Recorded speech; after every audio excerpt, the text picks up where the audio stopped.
По наредните минути ќе ги проследите содржините од вестите на Канал 8. Топлотниот бран што во последните неколку дена ја зафати државата не го одминува ниту Кочанскиот регион. Измерени се рекордни 39 степени, а според метео алармот подрачјето се наоѓа во така наречената жолта алертна фаза.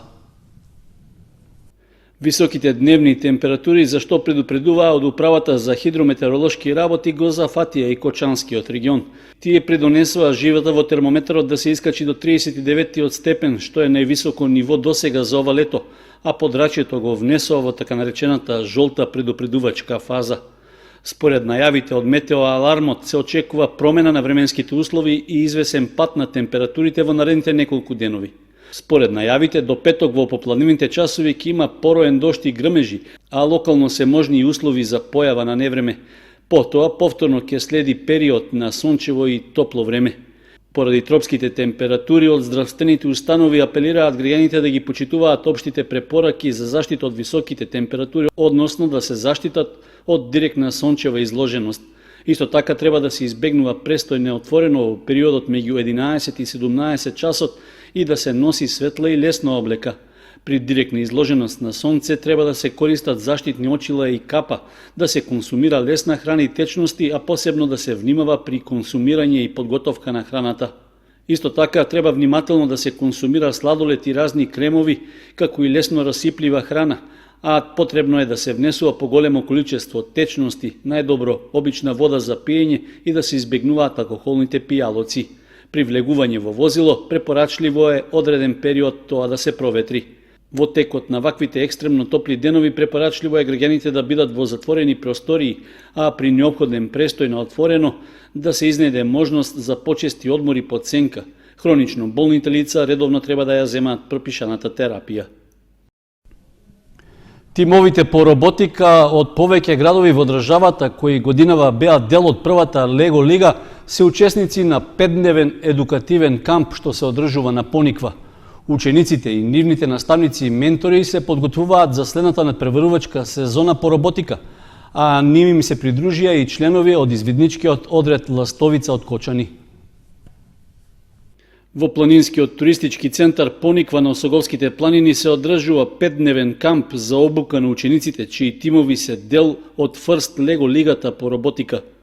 На кампот присуствуваат ученици од основните училишта од повеќе градови во државата, кои минатата сезона имаа своји тимови во Лего лигата. Кампот е за окружување на активностите од целата надпреварувачка сезона и можност за дополнително едуцирање и подготовка на тимовите за престојното надпреварување што ќе започне на есен. Целта на овој камп е практично еден вид на заокружување на целокупната сезона во Фрст Лего лига. Значи, Фрст Лего лига е едно од најголемите светски надпреварувања во едукативна роботика и STEM Академија со својот тим од деца под име Space Walkers оваа година го освои второто место на светското првенство во Либан во категоријата за инспирации. Целта беше да целокупното ово искуство ние на некој начин го пренесеме тука, значи да ја популаризираме роботиката, едукативната роботика и Фрст Лего лига тука во Македонија, нормално на еден позабавен начин, каде што децата нема цело време во кампот да бидат присутни и да работат роботика, меѓутоа ќе имат и други интересни активности пред све, во градење на тимот, како што се извиднички активности, спортски активности и така натаму. Меѓу учесниците на кампот се и членови на тимот по роботика од Кочани кои имаат одлични резултати во Лего лигата. На кампот имаме присутни некаде околу 40 деца, скоро од цела Македонија. Тука имаме деца од Штип, од Кочани, од Скопје, од Тетово, од Куманово. Кампот децата го доживеа и се пресретни, бидејќи на некој начин е многу забавно, не само што учат тука, имаат многу спортски активности кои што и самите тие активности на некој начин спаѓаат во самата Фрст Лего лига, бидејќи Фрст Лего лигата не е само надпреварување во роботика, како што кажа и претходно и директорот Жарко, има и уште неколку категории во самото надпреварување. Заедно со учесниците на кампот на Пониква престојуваат и членови на извидничкиот одред Ластовица од Кочани, кои им ги пренесуваат своите вештини во извидништвото и знаења за престојот во природа. Да дадеме свој допринос и да ги анимираме ветовалците со некои позитивни активности, поособено од животни вештини и исто така од комуникација, од дружење, што е многу потребно во животот. Задоволството е наше, меѓутоа мислам дека е обострано и од нивна страна. Можевте да забележите како учениците сите се активни, ги прифаќаат игрите, учествуваат во игрите и многу им е интересно, а исто така научија и некои вештини од извидништвото. Минатата година тимот по роботика Robo Adventures од Кочани за прв пат учествуваше во First Lego лигата и на финалето во Словенија го освои првото место, со што ја представуваше државата на светското надпреварување во Соединетите Американски држави. Успехот на тимот придонесе и нашата држава да обезбеди лиценца за формирање сопствена Лего лига, во која годинава се надпреваруваа училишни тимови по роботика од повеќе македонски градови.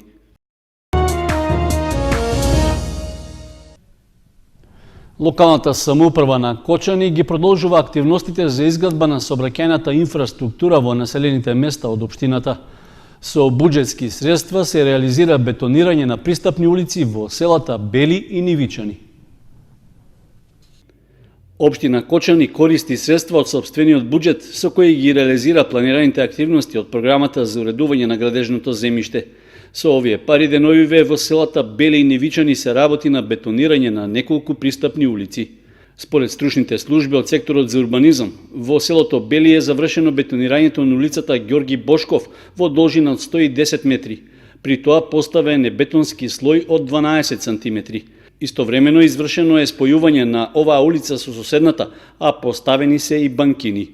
Во тек се активностите за бетонирање на пристапна улица во селото Нивичани долга 275 метри и со широчина од 3 метри. Работите ги изведува градежната фирма Портланд од Струмица. Според најавите од општината, во наредниот период се очекува да се бетонира уште една улица во Бели и пристапна улица во селото Прибачево. Со поставување бетонски слој ќе биде подобрена и улицата Коста Рацин во Кочани. За бетонирање улици и пристапни патеки во програмата за уредување на градежното земјиште за 2019 година од општинскиот буџет се наменети 3,5 милиони денари. Општина Кочани изготви предлог измени во програмата за спорт во делот за финансиска поддршка на спортските екипи, здруженија и поединци. Со предлогот се менува начинот на распределба на парите, при што еден од критериумите е и рангот на надпреварување на екипите. Општина Кочани ќе прави промени во начинот на дотациите што им ги доделува на спортските екипи, здруженијата и поединците на локално ниво, а за што веќе се направени предлог измени во програмата за спорт. Се воведува нов член, според кој тие ќе добиваат финансиска помош за котизација. Целта е да се постигне што поправично и посоодветно распределување на буџетските средства, при што еден од главните критериуми што се предлага со измените е рангот во кој настапуваат екипите. Според членот 11 од програмата за спорт, досега беше предвидено од вкупниот буџет наменет за спортските екипи, средствата да се делат процентуално, односно финансиската поддршка на спортски клубови, здруженија и сојузи изнесуваше 60% за спортски манифестации, 20% за одржување на спортските објекти, непредвидени активности и репрезентација за настани 18% и за финансиска поддршка на проекти од јавен интерес за општина Кочани од областа на спортот само 2%. При тоа, според првиот став од членот, вкупната сума за поддршката на спортските клубови беше 90%, а за спортските сојузи и здруженија 10%. Со измените што сега се предлагаат, предвидени се и средства за котизација на клубовите, и тоа од групата А1 екипни олимписки спортови. При тоа 70% од котизацијата ќе им се дотира на клубовите за влез во прва лига во сениорска конкуренција, додека 50% ќе им се плаќа за котизација за влез во втора лига во истата конкуренција. Останатите средства ќе се распределуваат процентуално како и досега. Тоа значи дека целта е да им се помогне на екипите при обезбедување на котизацијата, што беше една од главните пречки за нив да обезбедат учество во досегашните првенства. Предлог измените во програмата за спорт ќе се најдат на следната седница на Советот на општината, што ќе се одржи на 11 јули. Во завршна фаза влегува проектот со кој земјоделците од Спанчево и Соколарци се вклучени во консолидацијата на земјоделското земјиште. Распишана е тендерска постапка за избор на консултантска фирма, пошто се очекува да почне и практичната реализација на проектот на терен. Земјоделците од Спанчево и Соколарци кои се вклучени во националниот проект Майнланд за консолидација на земјоделското земјиште ќе можат наскоро и практично да ги започнат активностите за окрупнување на обработливите површини. Во рамки на проектот, што е финансиран од Европската Унија, објавен е јавен тендер за извршување консултантски услуги за консолидација на земјиштето. Со него треба да се планира распределбата на земјиште и да се дизајнираат интервенциите во земјоделската инфраструктура во населените места Соколарци, Спанчево, Оптичари и Логоварди.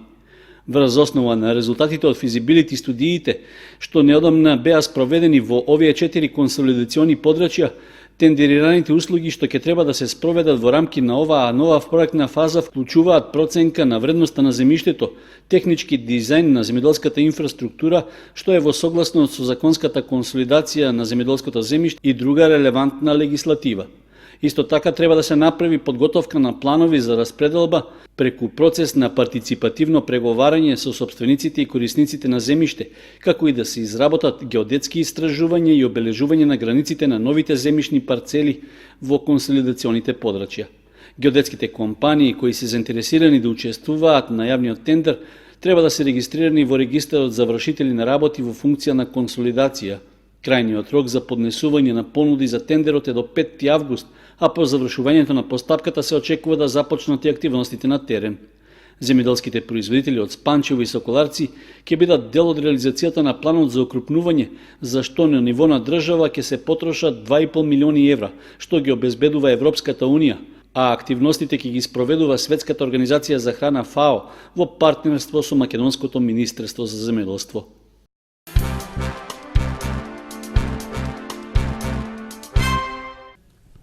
Сдруженијето на граѓани Јосип Броз Тито го одбележа 4 јули денот на борецот во поранешната Југославија. По тој повод членовите оддадоа едноминутна почит и положија свежо цвеќе на споменобележата во паркот во Кочани. Членовите на Сдруженијето на граѓани Јосип Броз Тито од Кочани скромно и достоинствено се собраа по повод 4 јули, датумот што во поранешната заедничка држава Југославија се одбележуваше како Ден на борецот. На спомен обележата на борците од Кочанскиот крај кои учествувале во народно-ослободителната борба, но и во претходните востанија, им оддадоа едноминутна почит и положија букети свежо цвеќе. Членовите на Сдруженијето рекоат дека за нив ова е голем ден, па традиционално го слават како празник што не треба да се заборави.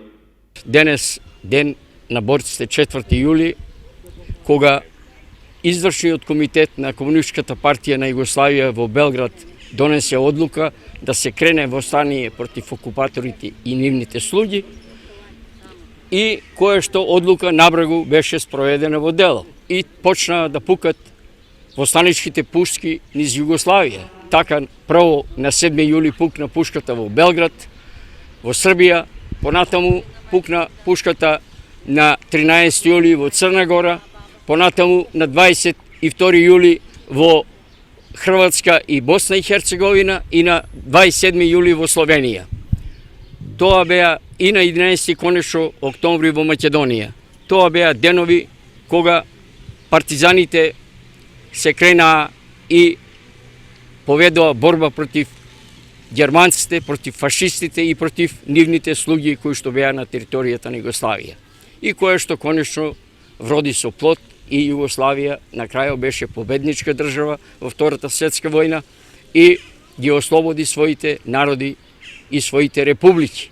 Трендов рече дека Сдруженијето Јосип Броз Тито располага со скромни финансиски можности што се обезбедуваат од сопствениот буџет, поради што и не можат да организираат поголеми прослави.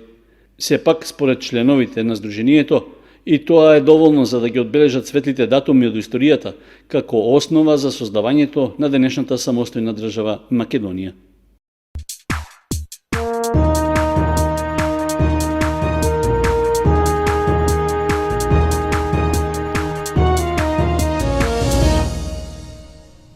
Следува информација од спортот. Младата кочанска шахистка Јована Давидкова го освои првото место на меѓународниот шаховски турнир што се одржа во Куманово. Таа освои најмногу бодови меѓу своите врсници до 12 годишна возраст, со што го реши и крајниот пласман на турнирот. Нов успех постигна 10-годишната Јована Давидкова, членка на шаховскиот клуб Кочани. Таа го освои првото место на меѓународен турнир за момчиња и девојчиња до 12 годишна возраст, што се одржа во Куманово. Со тоа, за само неколку години, нејзиниот талент доаѓа до целосен израз, а пласманот меѓу најдобрите од државите во регионот воопшто не е изненадување. Во измјатиот период таа имаше и други забележителни настапи на домашно и меѓународно ниво, што и донесе повеќе награди и признанија. Инаку на турнирот во Куманово учествувале 29 шахисти од Македонија, Бугарија и Косово, а се играле 7 партии. По одиграните дуели со своите противници, Давидкова со 4,5 поени е прва во категоријата, пред Мила Баклова и Јана Матеева од Бугарија. Успехот на нашата млада шахистка воопшто не е изненадување, особено ако се знае дека таа годинава го освои и првото место на државното првенство на Македонија во својата конкуренција и се закити со пехар и медал. Тоа и овозможи како македонска представничка да учествува на Европското младинско шаховско првенство, што ќе се одржи во август во Братислава, Словачка.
Со информацијата за временската состојба ги завршуваме и овие вести на Канал 8.